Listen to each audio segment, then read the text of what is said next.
All right, this is chapter 10 of the Dragons of Blueland, the penultimate chapter. Chapter 10.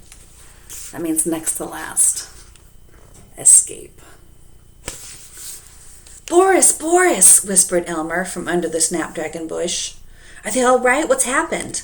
Nothing's happened. Everyone's all right, and we're ready to go. I couldn't see the net, but we'll have to hope for the best. Did you say one of the men is called Frank? Yes, I heard them mention a Frank and an Albert.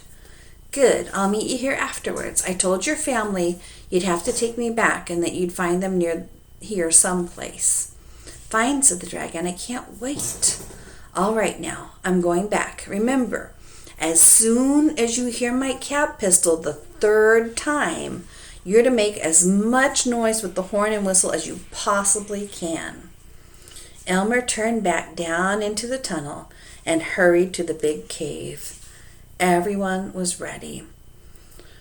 Boris will be your signal, he explained. As soon as you hear him blowing his horn and whistle, you're all to blow as hard as you can in every direction. I'll yell Boris when it's time to charge, but look carefully at the net before you try to pass by. I don't know where the opening will be. Ready?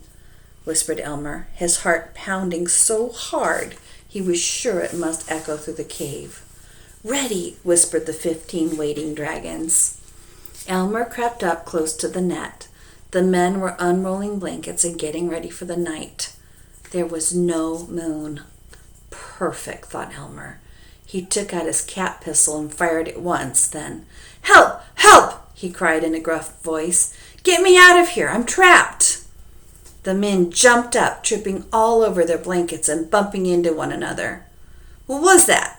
Somebody's in the cave. Frank! Albert! Help! Help! Yelled Elmer again. Come on, let's hurry, said the men, and they began moving great boulders off the edge of the net.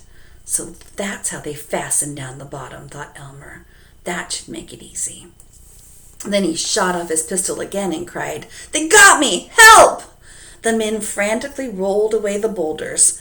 Just as they began pulling aside the heavy net, Elmer shot off the pistol for the third time and ran back into the cave. Boris heard the third shot and began blowing his whistle and horn and running up and down over the meadow. As the noise echoed over the lake, the 15 trapped dragons started in on their whistles and horns. Noise roared wildly through the cave, back and forth across the lake, and echoed madly around the circle of mountains. Some of the men had started off when they heard Boris. The others, who had been about to rescue Elmer, ran out of the cave in terror. Elmer shouted, Boris! And raced back through the tunnel. The 15 dragons surged toward the entrance, found where the men had pulled aside the net and poured through the opening, trampling out the campfire as they came. Oops, sorry boys and girls.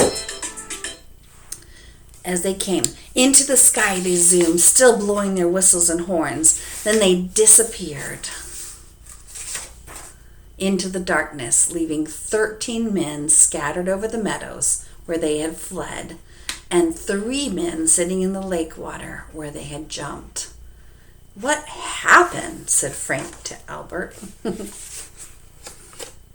you imagine? I'm thinking about it. All that noise is happening at the same time all this is happening.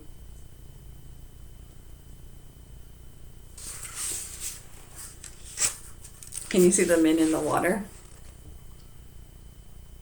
Their heads floating on the water. And there's poor Frank and Albert.